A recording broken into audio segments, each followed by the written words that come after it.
Nah, ketika sekitar jam 12 malam, ini baru di malam pertama dia jaga langsung di ganggu hal kayak gitu. Di jam 12 dia duduk nih di depan perumahannya itu.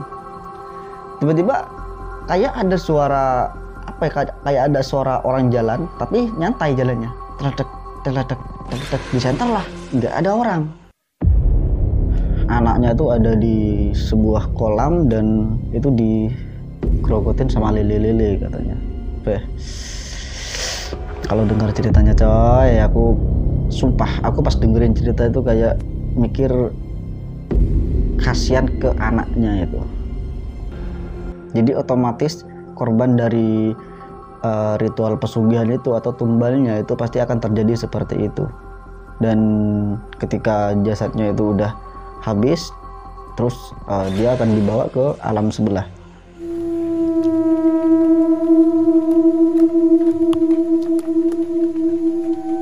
Assalamualaikum warahmatullahi wabarakatuh, para sedulur batinnya semua. Alhamdulillah ketemu lagi di channel Batinnya dengan tema ngopi horor. Pada kesempatan kali ini saya ada satu kisah yang mana kisah ini dialami oleh seseorang yang kita sebut aja namanya Mas Ilham. Dia sebagai juragan lele yang melakukan ritual pesugihan kawin dengan ratu siluman lele, dan akhirnya dia mengorbankan seluruh keluarganya demi meraup keuntungan setiap kali panen itu ratusan juta. Jadi seperti apa ceritanya? Silakan kalian tonton, matikan lampu, dan mudah-mudahan cerita ini bisa menemani malam kalian. Kita langsung saja ke ceritanya. Jadi kisah awal, kita sebut aja namanya Mas Ilham. Mas Ilham ini ceritanya tuh baru pulang dari Bali.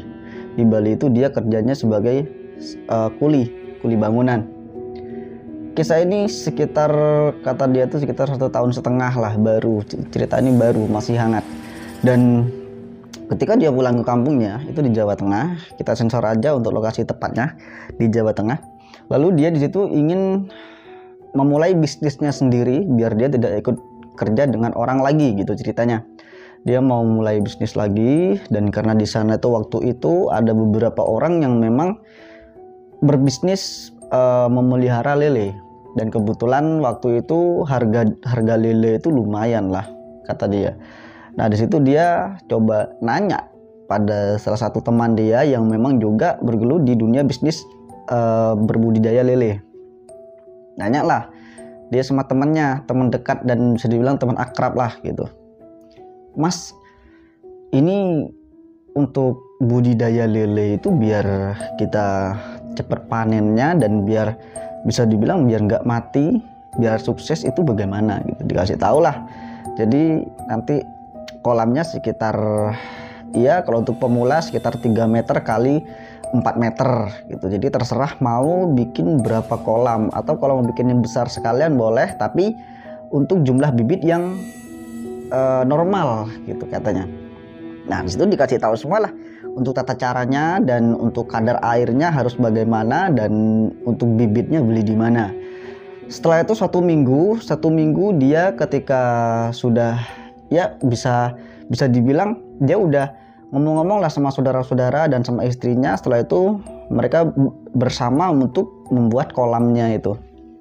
Dan kolam ini kalau nggak salah itu 3 minggu baru selesai. 3 minggu baru selesai, dan dicobalah diisi air sama dia, lalu bibitnya itu ditabur. 3 hari mati semua. Nah disitu dia mulai kayak gimana ya, modalnya sih masih ada katanya, modalnya masih ada. Dan dia coba nanya lagi, ini kenapa kok ketika saya tabur bibit kok mati? Nah di situ dia kasih tahu, ketika diisi air itu jangan langsung ditabur bibit. Jadi harus ditunggu sekitar semingguan gitulah. Jadi biar airnya itu nggak bercampur dengan racun katanya. Sama juga harus dikasih bisa dibilang pensteril air. Nggak paham juga cerita dia gitu. Setelah itu dia cobalah lakuin lagi dengan usaha dia yang kedua kalinya. Di situ ketika ditabur lagi, dan ya betul bibit itu bisa hidup mungkin sekitar setengah bulan, dan karena airnya waktu itu udah keruh banget dan udah bisa dibilang harus diganti air, digantilah sama dia, diganti air total, lalu diisi air baru. Di situ lelenya langsung stres dan kebanyakan mati tiap hari, itu mati tiap hari, mati tiap hari, mati. Di situ dia udah kehabisan modal, udah kehabisan bisa dibilang udah putus asa juga. Kembali lagi dia ke temannya itu, "Mas, punya sampean udah panen berapa kali?" "Oh, kalau punya saya pribadi sih itu 3 bulan panen," katanya. 3 bulan panen dan penghasilannya ya alhamdulillah katanya. Dan di di tempat temannya itu juga rumahnya juga mewah, dan hasil dari lelenya itu udah banyak, ada mobil 2 dan ada beberapa kendaraan juga di sana. Nah, di situ si Mas Ilham ini mencoba untuk melamar pekerjaan di sana. Jadi mungkin temannya ini mau untuk menerima dia sebagai penjaga kolamnya itu gitu menurut dia. Jadi ya kebetulan diterima katanya, kebetulan diterima, dan memang kolamnya luas, nggak pakai kolam beton tapi kolamnya kolam tanah di sana. Jadi rumah temennya Mas Ilham ini. Terus dibilang lah, "Kalau sampai mau bekerja di sini oke, tapi nanti gajinya nggak langsung saya gaji, tapi sekali panen. Jadi 3 bulan sekali sampai dapat gaji." Terus ditanya, "Untuk makannya bagaimana?" Gitu. "Kalau untuk makan nanti bisa lah, sampai nanti mau pulang atau mau nginap di kebetulan di tengah kolamnya itu ada kayak perumahan. Jadi rumahnya Mas Ilham sama rumah temannya ini itu mungkin jaraknya sekitar 2 kilo lah. Jadi kan jaganya itu harus tiap hari bisa dibilang harus standby. Jadi kayak paginya itu harus kasih makan sekitar jam 8, dan nanti sorenya jam berapa, sekitar jam 4 katanya. Dan malamnya itu juga harus dikontrol katanya. Dan si Ilham ini memilih untuk, "Kalau gitu nanti kan saya bisa pulang pergi, Mas," gitu. Terus dia bilang, "Kalau di sini itu harus dijaga ketat, karena kebanyakan kalau malam hari bahkan siang hari pun banyak orang yang mengambil ikan atau memancing dari pinggir karena kebetulan dekat sama jalan gitu."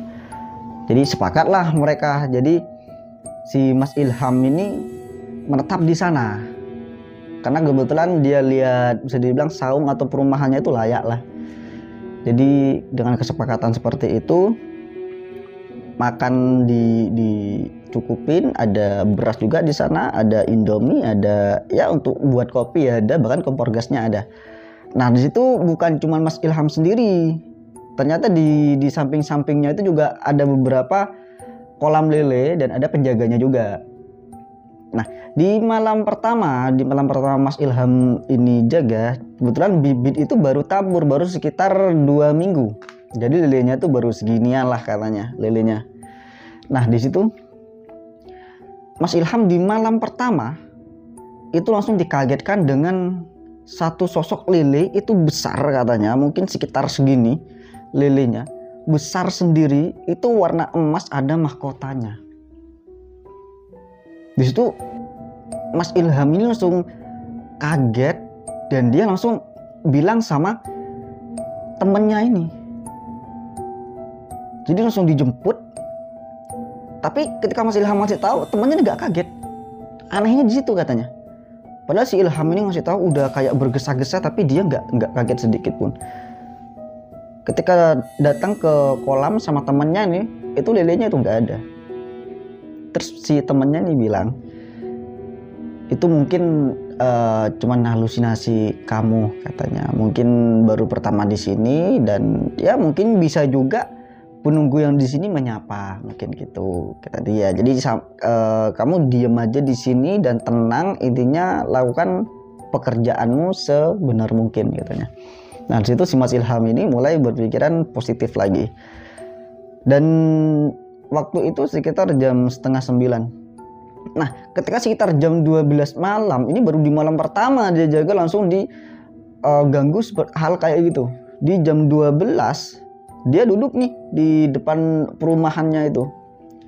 Tiba-tiba kayak ada suara apa ya, kayak ada suara orang jalan tapi nyantai jalannya, teledek teledek teledek, di center lah, nggak ada orang. Itu di sebelah kanan dia katanya. Terus tiba-tiba di depan dia itu kayak ada sinar terang di atas air itu padahal. Terus muncul ada kayak sosok manusia, itu perempuan cantik banget. Cantik banget. Mas Ilham ini kaget. Lari lah dia mau lari ke rumah temannya ini, takutnya nggak percaya. Dia lari ke penjaga empang sebelah dia. Lari karena larinya itu kayak udah gimana, larinya terpelosok terus juga sambil kayak tergesa-gesa.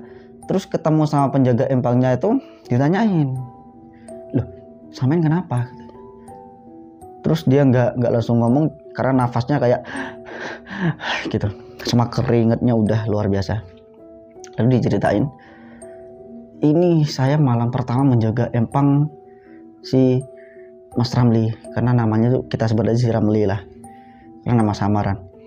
Terus diceritain lah, pertama ketemu Lili bermahkota, yang kedua ada sosok manusia perempuan cantik di atas kolam itu ngambang katanya. Terus si temannya ini bilang, temannya yang penjaga empang sebelahnya tuh bilang, sampean mending berhenti. Loh kenapa Mas? Kaget lah dia, karena setiap penjaga empang di sana itu nggak awet, nggak bisa sekitar 3 bulan 4 bulan nggak awet segitunya katanya. Loh maksudnya nggak awet gimana? Kebingungan lah dia. Terus dibuka lah, ternyata temennya ini memiliki sebuah parewangan atau bisa kita bilang kodam. Cuman kodamnya itu sosok perempuan tersebut. Kenapa dia tahu? Karena dulunya si yang cerita ini itu ikut temennya si Mas Ilham ini ke salah satu spiritual. Cuman dia enggak, dia cuma ikut nganterin aja. Dan memang ceritanya setiap orang yang menjaga di sana itu pasti mengalami gangguan-gangguan aneh, bahkan ada yang meninggal tenggelam di kolamnya. Nah di situ langsung si Mas Ilham ini kebesokannya itu langsung ngomong, Mas, saya nggak apa-apa nggak dibayar, tapi saya mau berhenti aja katanya. Loh kenapa? Sampai baru semalam lo jaga kok mau langsung berhenti gitu. Dia bilang, saya baru malam pertama menjaga itu udah diganggu segitu dahsyatnya, apalagi nanti di malam kedua ketiga bahkan sampai berbulan-bulan bagaimana. Terus dia bilang, kamu nggak usah takut karena itu memang perewangan saya bisa sukses karena dia. Nanti juga saya kasih tahu tata caranya kalau kamu juga mau ikut seperti ini, aman katanya. Saya setiap kali panen itu normalnya itu biasanya per kolam itu dapatnya 20 juta, tapi karena dia per kolam itu saya bisa 200 juta. Langsunglah si Mas Ilham ini mencoba untuk memberanikan diri. Jaga lagi lah dia malam keduanya. Malam keduanya dia udah langsung dak-dikduk, cuman dia langsung coba duduk dan dia coba berzikir. Zikir lah dia, zikirnya itu kalau nggak salah katanya ya Allahu Akbar, Allahu Akbar, Allahu Akbar gitu berzikir. Setelah itu ada bisikan dari belakang dia. Bisikannya itu Mas gitu, perempuan. Dia langsung lompat dari tempat duduknya ini. Kebetulan pintunya nggak ketutup, karena emang dia jaga-jaga kalau ada sesuatu dia langsung lari gitu. Mas gitu. Dia lompat ke pintu, cuma lompatnya langsung kebetulan ke kolam. Debur lah dia ke sana. Terus dia langsung naik. Dilihat di dalam nggak ada. Langsung dia coba, alah ini cuma gangguan biasa, masa laki-laki takut kayak gitu. Langsung dia ganti baju, ganti pakaian lah gitu, dia masuk lagi. Dia coba lakukan sesuatu yang menurut dia itu biar dia bisa berani gitu. Duduk dia, terus dia dalam hatinya ngomong, nggak usah ganggu, tapi kalau mau bantu monggo, dia bilang gitu. Langsung tiba-tiba kan dia merem, langsung tiba-tiba ada cahaya terang benderang di depan dia. Maka si wanita itu wujud lagi.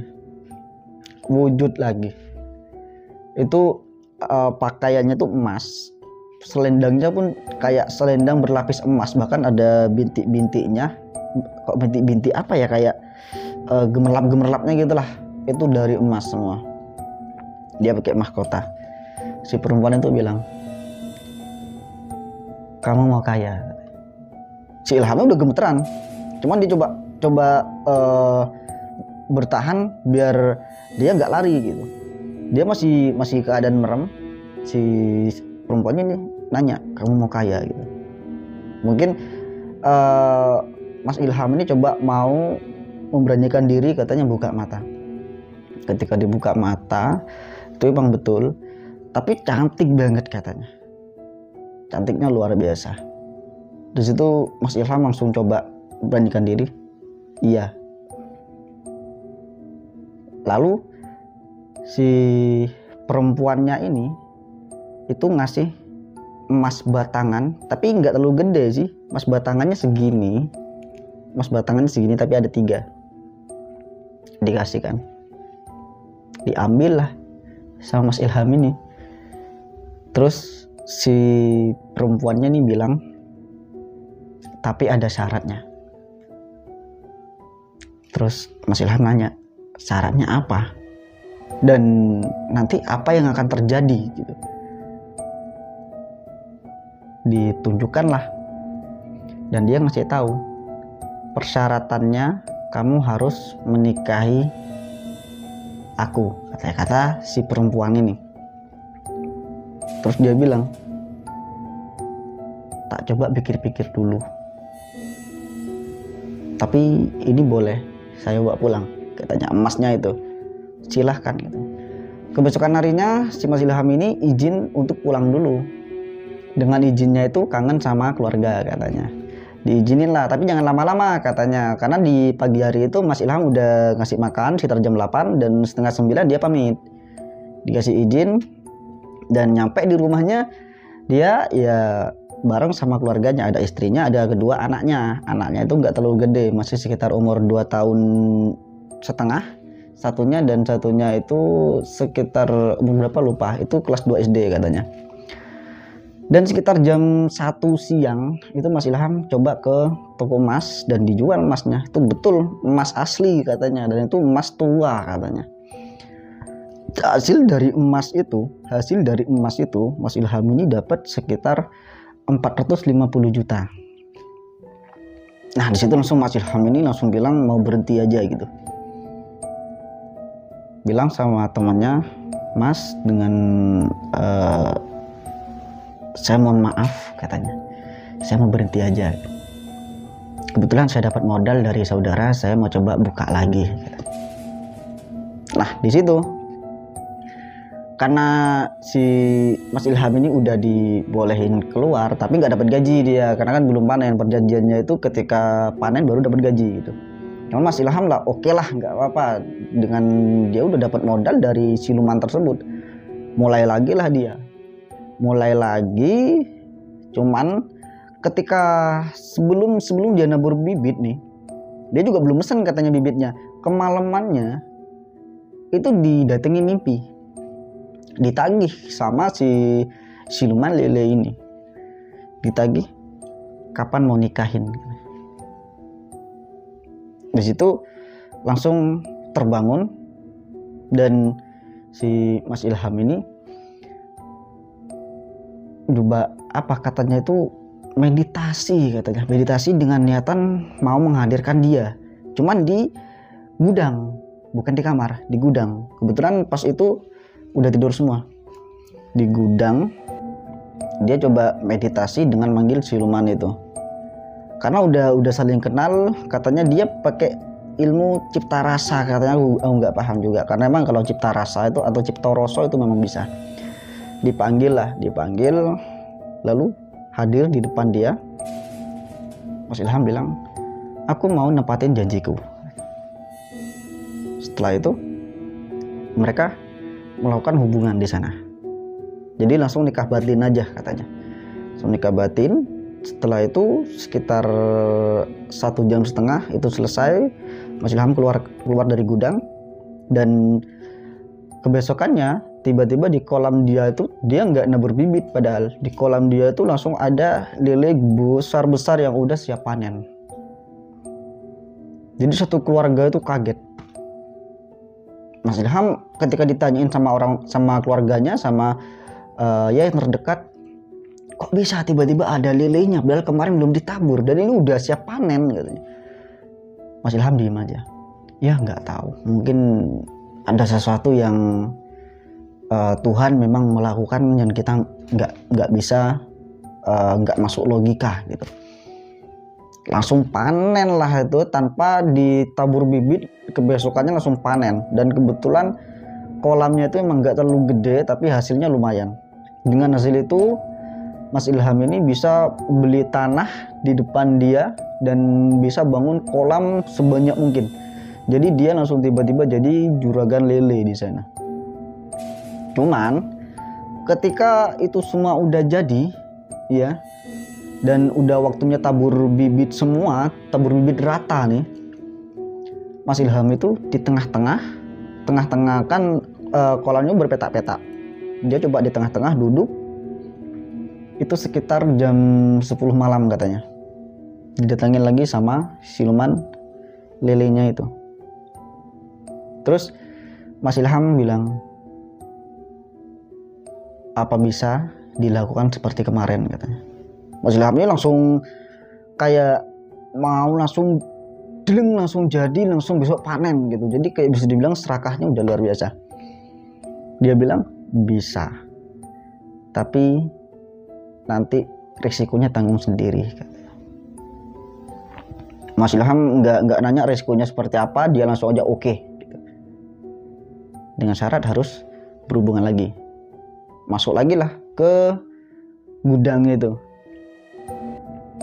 Masuk lagi, cuman di situ dia mencoba merapikan tempatnya sebagus mungkin, dan cahayanya nggak pakai lampu lagi, dia pakai lilin-lilin, dan ada kembang-kembang di sana. Dan juga ada beberapa kayak apa sih, ayam, ada 3 ekor itu dipanggang sama dia tapi setengah matang. Dan sebelum ritual itu, sebelum berhubungan itu katanya karena dapat petunjuk dari silumannya ini juga, itu harus dimakan ikannya dulu, ayamnya harus dimakan, dihabisin dulu. Jadi 3 ekor harus dihabisin saat itu juga. Entah kenapa biasanya Mas Ilham ini makannya sedikit itu langsung lahap banget dan langsung habis. Dan ketika mereka sudah selesai melakukan hubungannya itu, Mas Ilham sama siluman lelenya, setelah itu dia keluar dan di bisa dibilang di ruang tamu dia coba rokok nyantai sambil pintunya kan dibuka sama dia sambil ngeliatin kolam-kolamnya, dia ngebayangin gimana panennya besok gitu. Dia udah ngebayangin. Terus tiba-tiba dipanggil sama istrinya udah teriak-teriak. Ternyata anaknya yang paling kecil itu nggak ada. Anaknya yang paling kecil nggak ada. Tiba-tiba hilang. Dicari lah, karena udah ribut nih sama tetangganya, udah ribut, dicari di setiap kayak di kegelapan udah dicariin, bahkan udah nanya ke ahli spiritual, itu nggak ada yang tahu. Setelah itu Mas Ilham ini kembali muterin kolamnya itu lagi, dilihat lagi center itu belum ada lele-lelenya. Terus dia sambil ngomong batin nanyain, ini kemana kok masih belum ada. Lalu dia duduk sambil nunggu mungkin ada penampakan dari siluman lelenya itu. kebetulan ada cahaya, dan cahaya itu berubah jadi lele, itu lele yang warna emas lelenya, dan ada mahkotanya. Dan dia udah yakin, oh ini yang silumannya itu.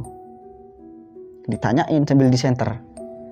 Ketika disenter, senternya tiba-tiba mati karena mungkin makhluknya ini atau silumannya nggak suka disenter. Tapi dia ketika senternya mati, dia terang sendiri di kolam itu. Jadi ngobrol lah dia sama silumannya itu, ngobrol. Dan ternyata harus nunggu nanti fajar. Ketika lepas fajar baru nanti akan ada keanehan yang menimbulkan kolam itu dipenuhi dengan lele-lele yang siap panen. Dan dia coba nanya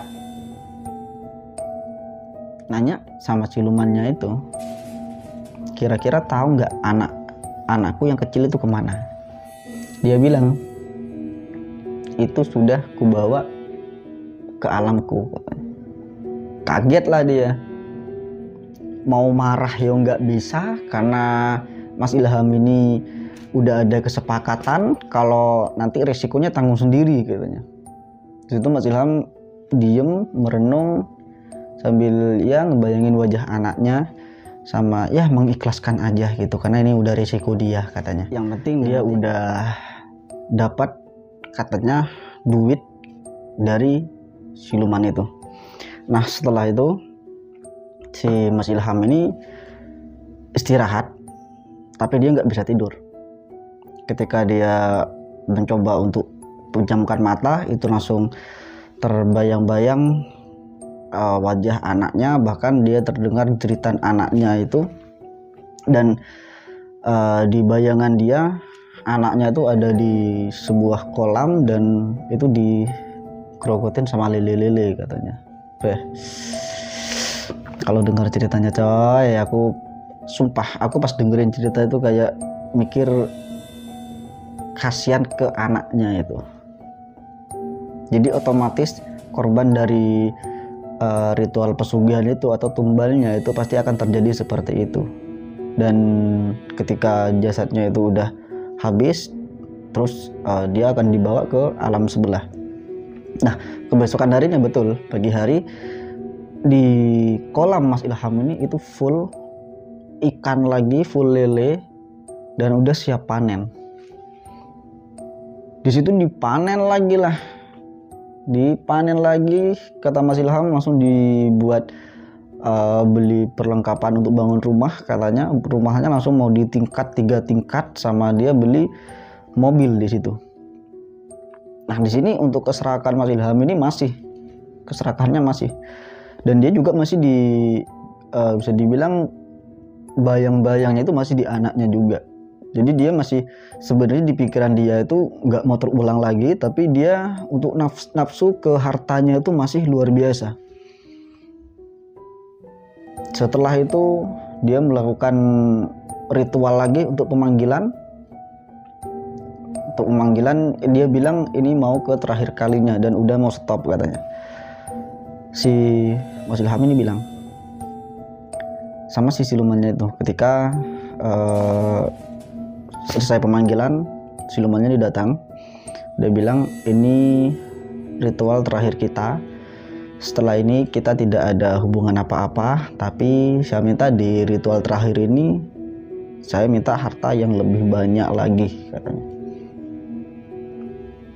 Dia bilang, silumannya nih, baiklah, tapi seperti biasa katanya. Mas Ilham langsung berpikiran ke anaknya yang lebih besar. Dan Mas Ilham udah berpikir matang, karena mungkin udah bisa dibilang udah kemasukan setan apa gitu. Yang penting dia dapat duit, nggak pedulikan anaknya itu seperti apa, keluarganya seperti apa, dia nggak mikir, yang penting dia kaya. Ritual lah ketiga kalinya mereka dan berhubungan. Dan setelah selesai berhubungan, Mas Ilham langsung ke kolam lagi. Di kolamnya itu ditaburin kembang-kembang, karena petunjuk dari silumannya ini, ditaburin kembang-kembang setiap petaknya itu, ditaburin kembang-kembang, dan setiap petaknya itu juga dikasih ayam panggang satu-satu. Setelah itu dia sekitar jam 12 malam katanya, di kolam yang paling besar itu melihat istri sama anaknya itu berdiri di kolam besar bersama si silumannya ini. Dan di situ dia kayak nggak bisa ngapa-ngapain, dia cuma bisa menyaksikan katanya, gerak pun nggak bisa, berbicara nggak bisa. Itu Mas Ilham ini cuma bisa menyaksikan aja anak sama istrinya ini katanya ditusuk-tusuk sama si siluman lelenya ini, dan badannya katanya ya dipisah-pisah terus dikasihkan ke lele di sana katanya. Di penglihatan dia tuh udah banyak lilenya, dan lilenya itu nggak masuk akal katanya, tuh gede-gede segini-segini katanya setiap kolam itu. Setelah itu selesai, dia langsung penglihatannya normal lagi, darah normal, langsung pulang ke rumahnya. Dilihat anak sama istrinya tertidur. Kata Mas Ilham, wah ini aman katanya, karena anak saya sama istri tidur gitu. Setelah itu Mas Ilham juga mau ikut tidur di sana. Terus karena kata Mas Ilham ini istrinya tidurnya terlalu ke pinggir, disuruh geser lah. Mah gitu, dibangunin. Kok nggak bangun-bangun? Dilihat nafasnya udah nggak ada.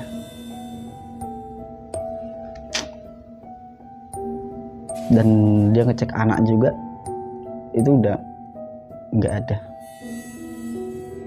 Langsung lah geger di situ, dan ya banyak warga-warga datang untuk melakukan proses pemakaman di malam itu juga katanya.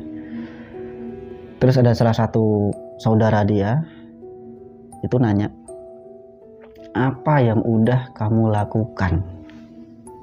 Karena di akhir-akhir ini kejadiannya itu aneh. Dari kolam yang gak ditabur bibit tiba-tiba ada lelenya siap panen, terus anakmu yang paling kecil hilang, sekarang istri sama anakmu meninggal. Sebenarnya apa yang terjadi? Lalu diceritakanlah kalau Mas Ilham ini melakukan ritual pesugihan dengan bersama siluman lele itu. Wah, ini langsung, itu kebetulan saudara kandungnya. Saudaranya nih bilang, wah ini nggak bisa dibiarkan. Langsung Mas Ilham nih bilang, tolong jangan kasih tahu siapa-siapa. Aku janji ini yang terakhir dan aku nggak mau melakukan lagi. Nanti kamu kasih lah. Saudaranya nggak mau, karena saudaranya juga udah pernah dengar kalau ada siapa aja yang ikut makan dari duit hasil seperti itu nanti akan merambat ke orang itu. Dan si Mas Ilham ini langsung diusir katanya, langsung diusir, tapi dia nggak langsung pergi. Dia mau panen yang ikan yang kebesokannya. Besok pagi tiba, kebetulan banyak lebih besar lagi lelenya, cuman kerabat-kerabatnya udah nggak ada mau yang bantuin, karena dia udah dengar dari si saudaranya ini. Dan ceritanya si Mas Ilham ini katanya kayak bisa dibilang mau dilaporkan gitu, cuman nggak tahu juga kelanjutannya setelah Mas Ilham ini panen sendirian katanya, karena kebetulan dia punya mobil sendiri, pasokan sendiri, dan Mas Ilham nggak di situ lagi katanya, nggak di situ lagi. Dan ceritanya pun ini dia katanya udah ada di luar kota gitu. Jadi itulah kenapa nggak saya terlalu detail, untuk alamatnya nggak terlalu detail, dan namanya pun kusamarkan. Jadi dari cerita ini ya mungkinlah kita bolehlah berusaha, dan pasti kita menggunakan perantara. Ya kalau kita menggunakan hal seperti itu ya oke lah, kita pakai perewangan, tapi nggak perlu juga yang namanya ada perjanjian darah atau perjanjian nyawa kayak gitu ya. Jadi ya nggak perlulah kita ikut-ikutan seperti itu. Dan yang udah buntu pikiran, yang butuh duit karena utang, saya harap nggak melakukan. Oke, terima kasih banyak yang udah mendengarkan. Kalau kalian suka dengan cerita ini, silakan di like dan di subscribe juga. Yang ingin berbagi pengalaman ceritanya, silakan berkomentar aja. Terima kasih. Wassalamualaikum warahmatullahi wabarakatuh.